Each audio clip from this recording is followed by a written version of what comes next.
Hello and welcome to another episode of Casting Reflections on Black Mirror, the sub-series of Casting Views where we take an episode of Black Mirror and we cast our reviews on it. When I say we, the other half of me is Dan S. Hi, Dan. Hello, good evening. We're about the third season in and I've made that a really formal introduction to this episthat, haven't I? Which I haven't done Well before. done. Yeah.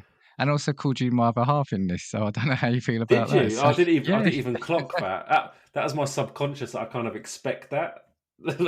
How are you doing? Yeah, not too bad, thank you. And how are things with you?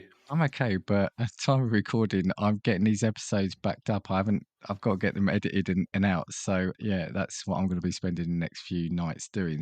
As always, we are taking an episode of Black Mirror. This is episode 3 of series 3. Before we get into it, I just want to head this episode up by saying, so the episode itself doesn't go into any graphic detail, and we're not going to go into any graphic detail, but the episode does involve the implication of characters viewing child pornography. So just wanted to make it important to highlight that there. But as I said, we're not going to go into graphic detail, and neither does the program if you still want to watch that episode.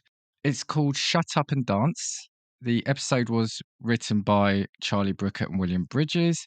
William Bridges, who was new to the television industry, pitched 3 ideas to Brooker and the executive producer Annabelle Jones. And although none of them were developed further, he then was sent a draft script of Shut Up and Dance to work on, which premiered along with all the other episodes in series 3. So, I mean, obviously there's a whole cast of people in this, but the 2 main actors that we'll refer to, you've got Alex Lauva as Kenny and Jerome Flynn as Hector, which I thought it was good fun seeing Jerome Flynn again. I haven't seen him on TV for a while, and I know this was obviously sort of 7 years ago, but at one point it felt like he was always on our TV, wasn't it? Jerome Flynn's the older guy, the guy who plays Hector. Yeah. I'm not sure I recall what You he's don't been remember in. him? No, what's Robson he and been in? Jerome, he was in oh, here we go. No, I'm not going to remember. Oh, they were in that Soldier, and then him and his co-star went on to do a brief pop career. Do you not remember that? No. I feel like I kind of recognised him, but I would have no idea where he was from. He was in Game of Thrones. If you IMDb him, or I'm sure other movie database websites are available, you probably see he's been in loads of things that you've seen. He was just one of those people that was everywhere for a while. Anyway, let's crack on. So before we get into this, we'll obviously, talk about it after, but I was going to say 2 things to you. One, again, I found this quite a disturbing episode. I don't know your views on that. Yes, I think disturbing, but I think that's also the idea as well. It's designed to do that, I think. But the other thing I've been thinking about today before we're coming to record it is I think it's a difficult episode to do what we normally do. And like I said, without giving too many spoilers away yet, is a lot of the episodes have kind of got like a tech twist or a real something that you can dive into and debate afterwards. But this feels like it's almost a pure piece of drama. There isn't the tech element to it, and it feels like it's more going to be a review than some of our previous episodes. Do you get what I mean? Let's see how it goes. Okay, all right. I think we could discuss most things, so we'll see how that statement Yeah, goes. But all right, I know what you mean, though, because it obviously touches subjects that people don't like talking about. Yeah, It so we'll feels like see. it's a Black Mirror episode in tone, but not in almost like how they project something that could happen in the future or an innovative use of tech, I think is what I mean. I guess what you're saying is if you watched this episode in isolation and didn't know it was linked to Mirror, it could be a one-off drama. Yeah. You wouldn't watch it and think, oh God, that's a Black Mirror episode. It's just a very good one-off drama.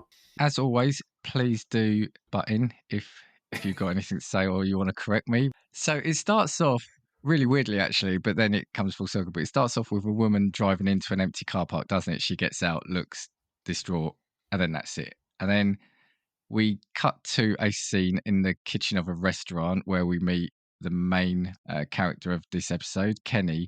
He's working there.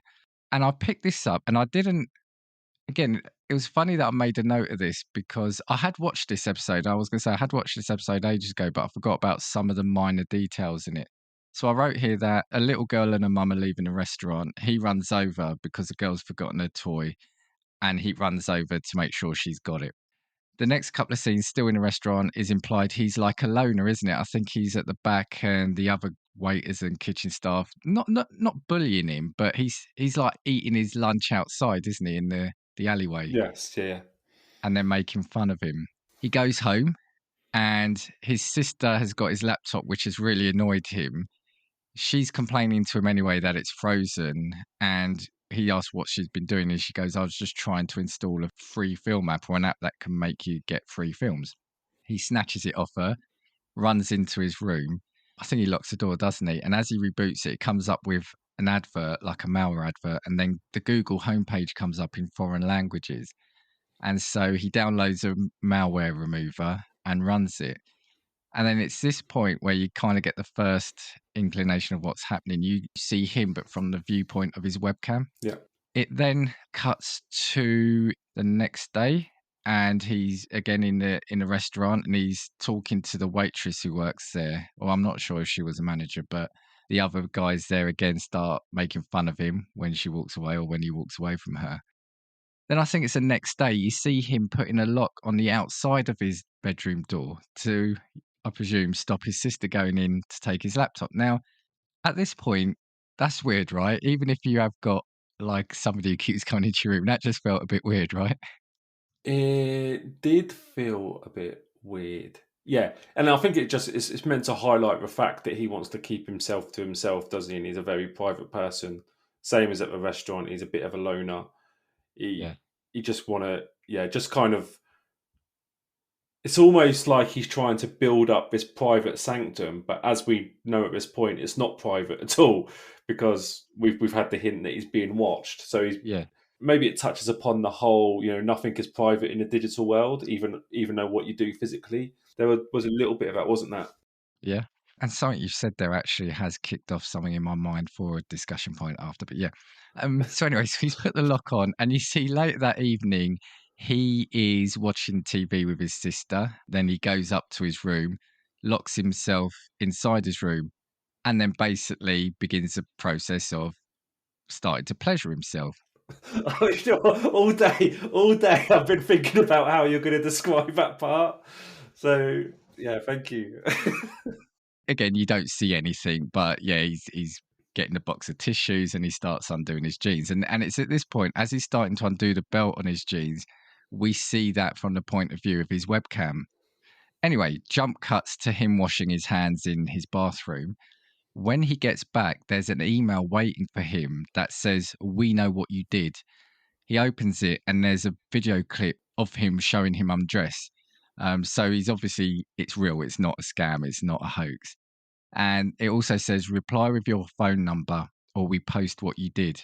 He sends his number, and he gets a text back saying to keep location services on and your phone charged.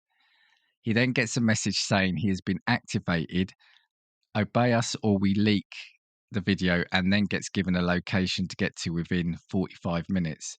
And I think it's probably just worth adding. Sorry, I don't know if you're about to come on to that, but the way his character was at that point is proper panicked, like, isn't it? He's all Oh, yes, jittery yeah, and he's yeah. he's freaked out. He's scared, and obviously at this point we think it was just pleasuring himself as the normal teenage boy would. So I think I kind of watched this bit and go, oh, "What's the big deal? It's a bit embarrassing type thing."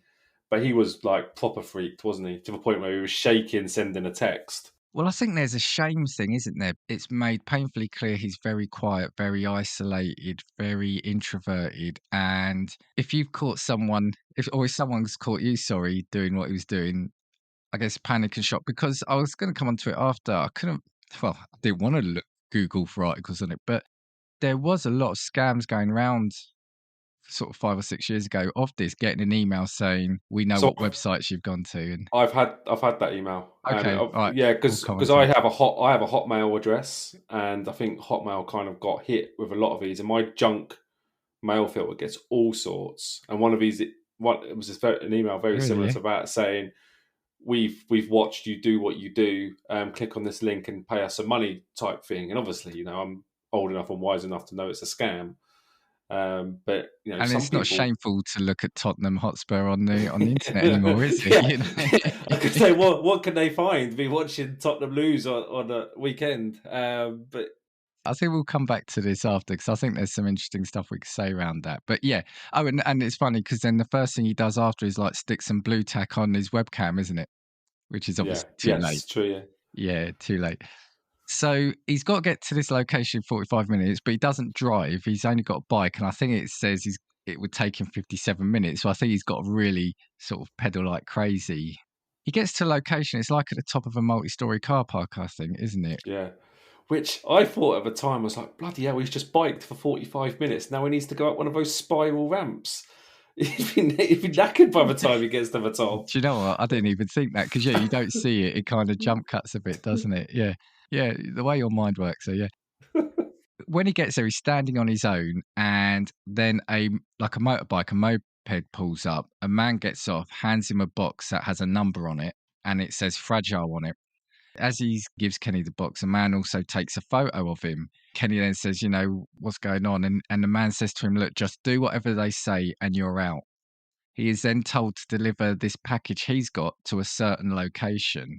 He's then getting on a bus, isn't he? This time he's Yeah, he, taking a he, bus. he tried riding the bike while holding the box, didn't he? And the box was just too Yeah. big to hold, so he Yeah. abandoned his bike and then got on the bus. As he's on the bus, he opens a box and it's a cake that says, I love you on it. He gets to where he's going. It's like a hotel. He knocks on the door. There's a voice. The guy won't open it. He texts the people on the phone who are talking to him. And we've got no idea who they are, by the way. There's no indication who they are. He texts them to say he's not opening, and they respond back saying, tell him Mindy sent you. He knocks on the door, he says that, and Hector, played by Jerome Flynn, opens the door straight away. Hector starts questioning Kenny, and whilst he is, he gets texts of his own, which he then looks distressed at and runs into his bathroom. When he comes out, Hector starts drinking, and I kind of thought that was really, it's subtle, but it's obviously just stresses how stressed he is, isn't it? Because he starts Yeah, opening the minibar, and nobody goes into the minibar because they're so expensive, right? And he just yeah. starts pulling all the alcohol out, doesn't he? His texts told him that he and Kenny have to work together. They have to take the cake to an address via a car that's waiting for them in the car park. And this is also the car park that we see at the start. Hector starts explaining on the way to the location that he was seeing a prostitute. And I think he says, you know, he's been married for years, he's got a kid, and he just wanted to have an affair with a younger person again. He said they exchanged photos, and these photos got to the bad people. And his blackmail reasoning was ultimately if his wife found out about him seeing a prostitute, she would leave him, she would take the kids, and basically he wouldn't be able to live without his kids. At this point, Kenny then starts crying, and you know, Hector asks him what his problem was, and they say they filmed him masturbating. And then Hector starts laughing, I think, doesn't he? He says, but everybody does that. It's almost like he's saying, why are you so stressed? What have Yeah, they got worry on about you? it, yeah. Yeah. They stop at a petrol station. And while there, Hector meets, I think it's a teacher from the school of his kids, isn't it? Or someone from like the It's a PTA. Yes, I think it was someone from a PTA. So I think it was a fellow parent, but not direct friends, like Yeah. just part of the same group. And it's just, I thought she was great because she's clearly just introduced to add a bit of, or further stress to Hector Yeah. and Kenny, wasn't it? Because he sends Kenny in to pay. And when he comes out, they're talking. And bear in mind, they're on a countdown clock. I can't remember. Does he offer to take her, or does she ask him for a lift to where she lives? Well, no. So what happened was they introduced, and then he kind of said, "Well, we've got to go now because we've got to give Kenny a lift to a train station," which obviously was a lie. And then she kind of said, "Oh, if you're going to a train station, you're going past Yeah, where I need to go." And yeah. they were like, "Well, we're in a rush," and she goes, "Oh, don't worry, I'll get out quickly," type thing. So we're in a situation where they can't really say no to this lift because of the story they've told. And then they get in the car and give her a lift. And as soon as they start going in the wrong direction, they start getting text messages saying, "You're going the wrong way. You need to turn around. You need to turn around." And then they start getting more frantic while trying to be normal for this woman in the back of the car who's trying to have a normal Yeah. conversation. And he's just putting his foot down, isn't he? He's just Yeah. literally sort of overtaking dangerously, and she's being And thrown it about. was handbrake turns, and they're like, "Well, Yeah, he can't miss his train." yeah, because that's right. Because Hector said Kenny was his nephew, and Yeah, Kenny can't drive, so that's why he was driving. Oh, and that was the other thing. Yeah, like you said, they knew straight away. So, however they're tracking them really well. So it's not, again, yeah. it's not a hoax. This is Yeah. This is serious for them. So they drop her off. They get to the location they're going to, and they get a message to say, "Look in the cake." They dig into the cake and they find a gun, sunglasses, and a hat. And they get a text saying they have to decide who will be the driver and who will be the robber. Kenny can't drive, so he's going to have to be the robber, but he doesn't want to. You know, you can see because he's clearly now he's going to be upping himself in the crime stakes here. And it was this bit, wasn't it? Hector then turned and really started almost verbally laying into Kenny, didn't he? And I thought this scene was so well acted. The way that Hector kind of showed desperation and getting angry to get to a point where they were both going to do what needs to be done, and Kenny's utter being scared of what was about to happen. I thought that scene was really, really good. You kind of really feel for Kenny as well because he goes into the bank with the gun to rob, and when he's in there, he urinates himself, doesn't he? Yeah. He wets himself because he's so terrified. They give him the money. He comes back out. They then go to a location, and Hector is told to destroy the car, and Kenny is told to take the money somewhere. Kenny ends up going into the woods, gets to his location where there's another man waiting. When he gets there, the man takes a drone out of a bag which has a video camera on it, and he sets it off so it starts hovering above them. The man then asks Kenny for the money, and he goes, "Have you got the prize money?" Kenny says, "What money? What prize money?" He goes, "The prize money for the fight." The man says basically they have to fight, and whoever wins takes the money. Now, you kind of then get the impression that it's going to be a fight to the death ultimately, isn't it? Yeah. Whoever walks away. Kenny pulls the gun out and tries initially to kill himself. And again, it's like you were saying, I think it's really important to say this guy who plays Kenny really did show like a vulnerability throughout the whole episode, didn't he? Yeah. He tries to kill himself with the gun, but there are no bullets in there. The man then lunges at him and it cuts away, and you hear punches being landed and blows being landed. Just before they started that fight, I think it's important to mention is they start having that discussion about what each other did, didn't they? And Sorry, Kenny kind yes, of you're absolutely right. Yep. Go Kenny on. Kenny Kenny made out that he'd seen some photos, watched some photos, and then the other guy claimed he watched some photos about Pete, but he said he made it clear it was about children. I can't remember exact I think words. he says, "How young were they? How Yeah, young how were they?" young were they? Yeah, yeah, And he made out he was a paedophile and kind of was watching videos, photos of what he shouldn't. And at this point, I don't think Kenny acknowledges that it was the same, but kind of he didn't disagree either. Like he yeah. then they kind of got into their fight. But I thought that was quite a big moment.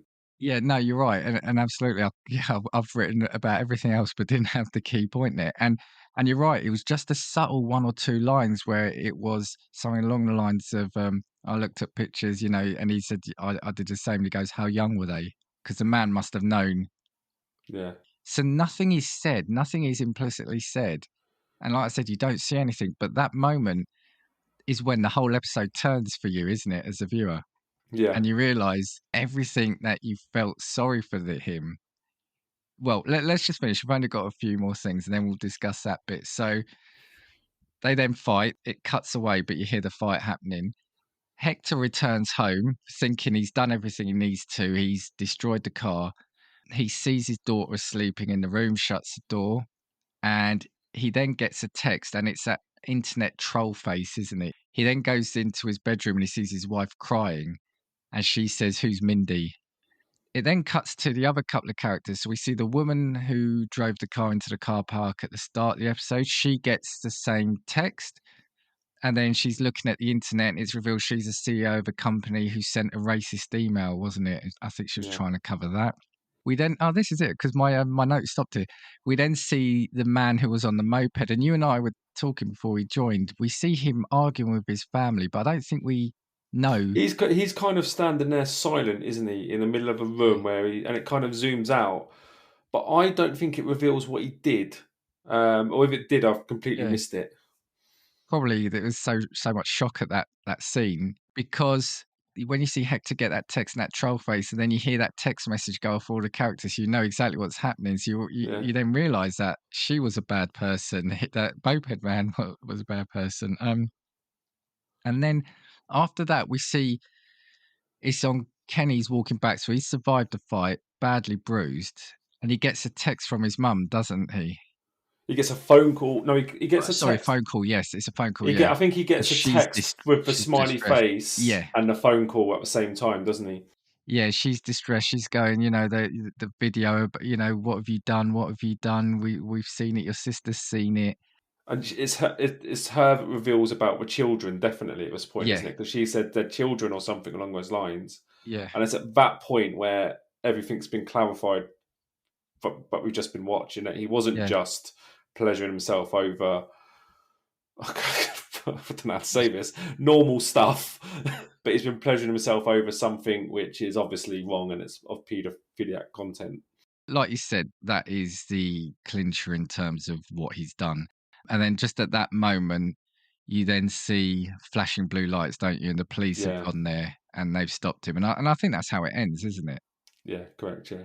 As an episode, like I said, really disturbing, both in terms of the end revelation. I mean, it's a hell of a twist, isn't it? It's a hell of a Yeah, twist. and do you know what that twist did for me at the end? Is when it was kind of, and I don't think I clocked the conversation in the woods that he might have also been watching stuff he shouldn't have been watched. I don't think I clocked it at that point, and I only Yeah. clocked it on the reveal at the end. And at that point, my empathy completely changed towards that character when it was kind of like when it found out what he'd done, and yeah, when it found out there was children involved in what he was watching. At that point, any empathy I had just completely disappeared. Well, absolutely, and it has to. And the thing is, what the program was clever at doing was making you feel so sorry for him, and big part of that has to go to the actor portraying him Yeah. so well as a scared, terrified. And I think it has parallels with, is it White Bear? Yeah, No, what yeah. is it? White Bear? White Bear's the one where the criminal kept on repeating Yeah, herself throughout the yeah, day, or for every day. So yeah. Because you feel sorry for her at the start, don't you? For the majority of the episode, because you think she's being tormented, but at the last minute, you get the rug pulled out from under you. You find out that she's involved in a child murder. Just to go back to what you said, yeah, because the key thing for me was when they were about to fight in the woods, and you kind of then get the revelation of what he did. That was important for me because as he's walking back, I think you can tell there's almost like a sense in relief because he's come out, he's won. I mean, firstly, we've got to assume he's killed someone, so he's now also committed murder, right? yeah, But he's now out the and robbed the bank. Oh, and robbed a bank, yeah. But he's now out of the clutches of this group. So I think ultimately he's feeling relief, which now I'm saying that makes it even worse because yeah, he's now a criminal in terms of stealing and robbing a bank. But he's murdered someone as well. I mean, Yeah, s- and yeah, and I think all the characters are like that as well, right? They there was a period. All the surviving characters, obviously not the one that died. All those surviving characters felt relief because they've done what they were asked to do, and then it was taken away from them. What the blackmail at the start is what happened anyway, but they've just committed crimes along the way. So it did get to a point where that relief was completely distinguished, wasn't it? Because all their worst fears come true, the things they were trying to protect. I also think that the interesting thing is I felt like each of the crimes had a level, and obviously the thing that Kenny did was seen as the most severe because he got put in a death fight to the death, whereas the others, yeah, the yeah. things that get revealed are obviously disastrous, but they will get over them and kind of move on with their lives. Whereas Kenny's one is a little bit different, isn't it? Because he was in a fight to the death. So he was. I felt like that crime was deemed as the most important one because that was the most serious consequence. The other thing is obviously the other two characters, Moped Man, as we'll call him, and Car Park Woman. We didn't, yeah, we don't see what they've had to do. We don't see what they've had to do. We only see them for those two bits. But yeah, no, no, you're right. She obviously left the car in the car park for him to get away in, so she was Yeah. complicit to the bank robbery, and he was obviously complicit as well because he's also transporting the gun and the disguise. But you're right, their crime they're not as serious as robbing a bank and having to commit murder. So basically, yeah, Kenny has committed the two worst crimes: the child pornography and the murder. Like I said, it's a good episode or a clever episode in how they've written it. What are your views on it generally, though? Because I mean, what and again, we keep coming back to this sometimes, like, do you need to know everything or not? I stopped watching it thinking, "Who are these people that are doing that?" You know, Do you know almost like I what? wanted to know. Yeah, I kind of get that, and then you kind of go through that dilemmas. Are these people? They're like, I guess you could call them like hacker vigilantes or something along those lines. So what Yeah, they're doing feels severe, but they're doing it to bad people. So is that like a Robin Hood type yeah, character? yeah. But the other thing I thought would have been absolutely fantastic if it turned out to be the sister was the mastermind, and at the start she was just installing something on his laptop to kind of Right, start it yeah. off. And I Yeah, thought, yeah. because I think I went through the episode thinking she's got something to do with this because she had the laptop. Obviously, never came out that way, but I thought that would have been such a fantastic ending. But do you see what I mean at the start now when I was saying that I think it's a harder one to review because for me, it's just the story is the story. It's a shocking story. It's got that twist at the end, but I'm not sure how we can debate such things. You know, like I said, it's not got a bit of tech that has changed the way they live. It's not got It's not got something futuristic. When I said that, though, you mentioned about how cameras are everywhere, and I guess that probably was where that episode was coming from. Because again, we got to remember this was 7 years ago, so I'm not saying webcams were new then, but Yeah. everything's got them now, haven't they? Every laptop, Well, it's TVs. not just laptops, just online privacy as a whole is just it's scary what people can have access to. And you think about social media and Facebook, and you could get to a point if you don't lock down your Facebook account. Well, let me rephrase that. I saw, sometimes Facebook does a here's friends that we recommend based on Oh, who yeah. else you're Yeah, yeah. friends with, a thing. And someone came up that I hadn't seen since school, right? And I clicked on their profile out of curiosity, and then maybe to add them and kind of catch up. But when I did that, I saw a picture of them and their kids, and I felt I don't feel like I should be able to access pictures of someone's personal life like that so easily.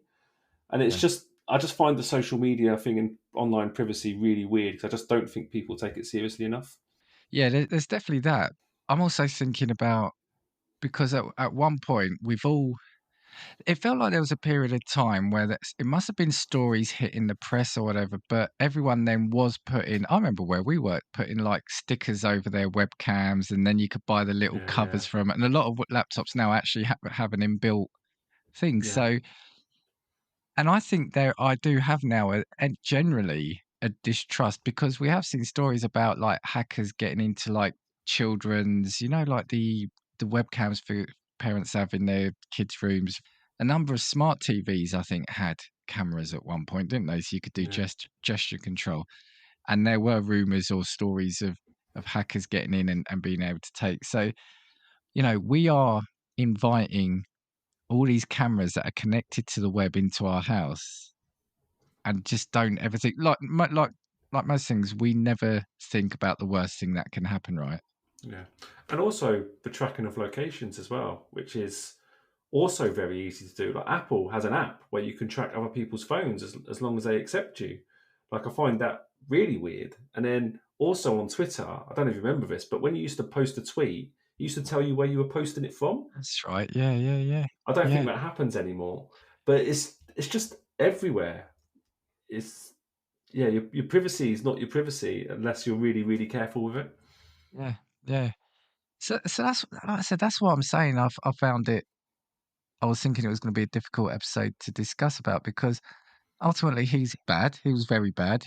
The argument is the people doing it, are they kind of not as bad, but are they terrible because they're putting these people through that rather than just going to the police? Yeah. It's almost like they're getting their kicks from putting these people through this. It's interesting to know what desperation does, isn't it? When someone's in a desperate state, what you would do to hide it. And what I did think is obviously what Kennick did is obviously quite bad, and if that comes up, he's in big trouble. The CEO or the person that was racist in her position, her career could be over because of this. We don't really know what the moped guy did, but Hector, all he's done, I say all he's done. This is quite bad, but what he's done is arrange to meet a prostitute and be unfaithful to his wife. he hasn't committed any crimes. He hasn't, he's not going to be a criminal out of this. He might have to go through a divorce and, what a lot of people do. But that desperation of getting away with it got to a point where he was robbing a bank and abandoning a car. And I just think, at what point do you think, actually, this is enough? I'm just going to deal with the consequences of what I've done? Yeah, valid point. But he said in the car, didn't he, that he said it was his kids were his life, wasn't it? Or his daughter was his life. So if he couldn't bear to lose her, I guess so. And again, it's a work of fiction, but you think, is it because it's just building up that you think, right, we've just got to do the next thing. Oh, we've only got to drive here. We've only got to do this. We've only got to do that. Yeah, maybe it is like that because it's just one thing after another. If you said to Kenny at the start of the day, right, to stop us leaking this, we want you to go here, meet this guy, rob a bank, and then I want you to fight to the death with someone. At that point, he'd probably think about it and go, actually, let's just Yeah. deal with what I've done now. Because yeah, yeah. Because if you think about it, Hector actually, well, I was going to say he didn't have to do that much. He was still complicit in a robbery, but he just drove him there and back, then destroyed a car. That's all he did. But, Whereas Kenny, complicit in a well, bank robbery, he's going down for a long time. yeah, yeah. But what I'm saying is, Kenny stood there holding a gun to somebody's face and asking for the Yeah, money. Kenny then has killed someone. yeah. He's got a lot more. If the program ended with them getting away with it, he's got a lot more that he'd have to live with. It's interesting what you said at the start of this, and I hadn't clocked it until you said it. Was the whole first scene where he realizes that kid has left something on the table, the toy on the table as the parent and child leaving. I didn't clock that, and now I think back to it, I'm like, that's quite a weird scene, isn't it? And it's quite a powerful scene because actually that's a completely everyday occurrence, and you have someone interacting with a child completely unbeknown that's a thing. And as a parent myself, you kind of think about that and you go, oh, there's a lot of people out there, isn't there? It's like, how do you ever know?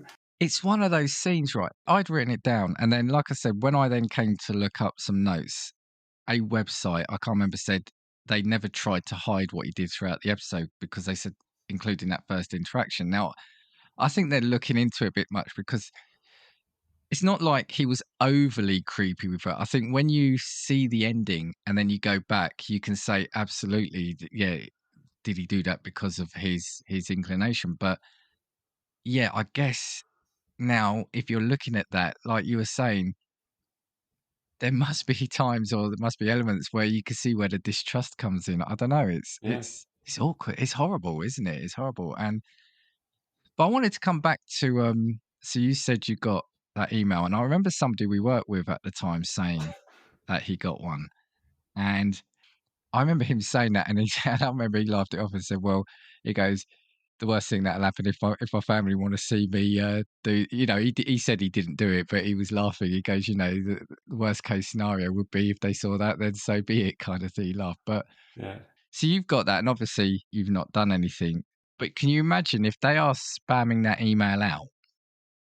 And if somebody, and I'm not even saying what Kenny has done, I'm saying just general, like you said, normal stuff.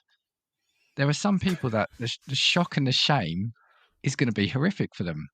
Yeah. And so, could you imagine that must have caught so many people?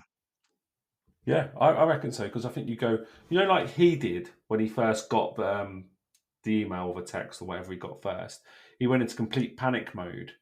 I could see a lot of people doing that. Yeah, I could see, oh my god, what's about to happen next? And you kind of go all a bit lightheaded while you kind of panic about what's going on. And sometimes maybe it is a bit difficult to take a step back and think logically about it. And you're like, how was this person got this video and how have they got my email address and things like that? Because what I thought at the start, because they said, oh, we've got this video, and they sent it to him, and then they said, can you text me your number or give me your number or something like that? I thought to myself, why don't they have his number already? Like, they're in his computer, they're in his emails, they're going to send this video to all his contacts. Surely they've got the number. yeah, Like, yeah, yeah, it's yeah, at that point I would think that's a scam because I'd think, well, you should have my number already if you're that good, and yeah, just yeah. ignore it. But it's Oh, and I just want to come back before we kind of talk about some other things. I just want to come back to what you said, yeah, about the acting again, because yeah, Jerome Flynn and Hector at the scene where Kenny doesn't want to rob the bank, and Kenny realizes that, sorry, Hector realizes that his life is then at when I say his life at risk, his lifestyle is at risk with his wife. He then starts attacking him, doesn't he, in the sense of trying to make him feel ashamed about what he's done. Now, at this point, Hector doesn't know that it's involving children. So at this point, he is a grown man who is pretty much bullying and attacking a young kid and making him feel ashamed for having masturbated. And completely contradicting what he said about 5 minutes before, where it's Yeah, like, oh, yeah, everyone does that. Don't worry about it, yeah. type thing. And Um, for me, probably an even bigger example of when you said, that good point you made about the things the desperation what the things that desperation makes you do. And to me, that almost at that point felt even worse than anything that happened because, like I said, he's a grown man victimizing the kid. you know? yeah, and remember at this point he hasn't cheated on his wife yet. He was about to cheat on his wife, and he's making a 17, 18-year-old kid or however old he is go into a bank and rob it.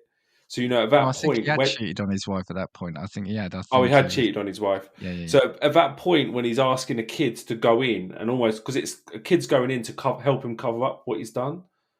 Yeah. At that point, do you think the adult in that conversation thinks, actually, let's just stop now. Let's just accept that I've cheated on my wife and you've watched pornography on your laptop, and Yeah. let's just leave it. Let's not rob this bank. Yeah. Yeah. But desperation takes over. Well, the thing was, Kenny would always then, I think, have to do what he did because he knows what he's done is a lot worse than what Hector Yeah, did, and that's the yeah, thing. Um, but I was having a look at it. So this episode, actually, from the critics, did receive mixed reviews.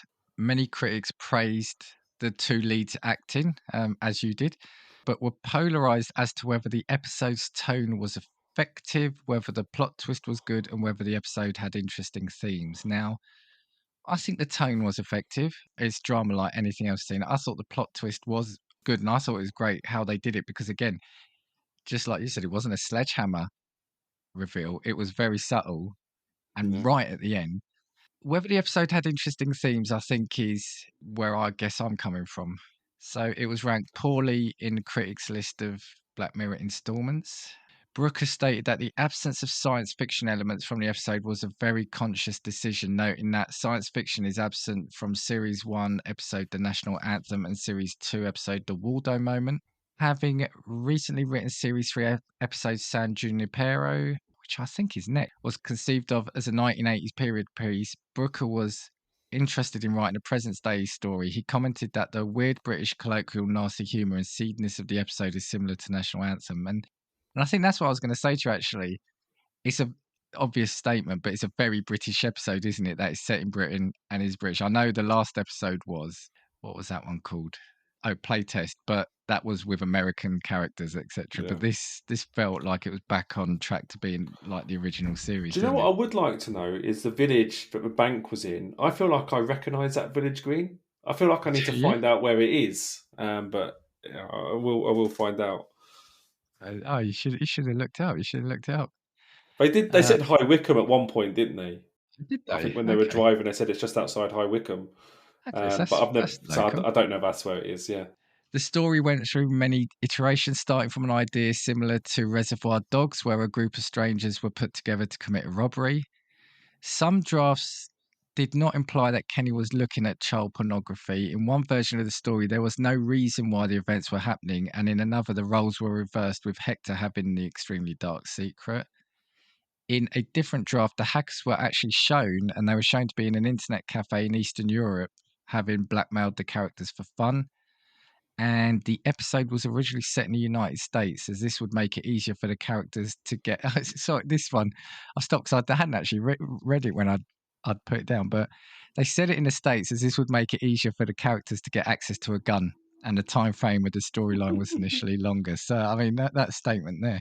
So had some Easter eggs, but you mentioned some to me, and you told me by WhatsApp, and you actually said that you saw them, and you then admitted that you hadn't seen them, and I said you could have fooled me. no, I didn't. I kind of looked up and I thought it was quite interesting how there was three on one. I think there was around four, but there's three on one screenshot You on tell on me what you one. had because I've got some here, but you tell me the ones you've got. Yeah. Okay, well, God, you put me on the spot now. At the end, when they're doing the reveal, when the CEO is looking at the news reports on her computer, and she's being accused of racism and obviously quite a high power thing. There was 3 Easter eggs on that one computer screen. There is a mention of Prime Minister Michael Callow. He keeps popping up, doesn't He's been in every episode. He's done he? well, Yeah. hasn't he? He sounds like he's getting a divorce. So his wife must have had enough, like at this point. So I feel like we're keeping track on their relationship Yeah, yeah. as time goes on. So last time he Which got chucked actually out of the made me zoo, quite didn't he? sad. Yeah, it made me quite sad when I Yeah, read that, because in the last one, yeah, I wonder where this fits in. He was seen in the zoo, and it's like, no, yeah, actually, I was hoping that maybe they could have got through that, but yeah. So yeah. the Prime Minister from the first episode, yep. Prime Minister. And then on the bottom right, there's references to the ongoing trial of Victoria Scalane, the woman who was forced to relive the same date in White Bear. Yep. And there was another one. Oh, no, no, There's no, no. I actually another thought 2 in that scene, apparently. another 2 on that scene. Yeah. Oh, go on. Oh, yeah, go on. Go on. You mentioned your 2 on the ones I had it Yeah, written so down. I that haven't one, got it. because like you said, it's a news site, and so there's also an advertisement for cookies, which is That's right. relation to White Christmas. But Yeah. apparently there's also a banner for a new TV show called 15 Million Merits. Yes, you're right. Yeah. So it's 4 Yeah. Easter eggs on the same screenshot. Yeah. There's a couple of other Easter eggs. Have you got those? Yeah, I got one that on his laptop, Kenny's laptop, there's a Waldo sticker. I'm really On gutted I missed that. Yeah, I really want to see. But you know what it is? I'm so then heads down creating notes for the episode yeah, that I'm then missing these.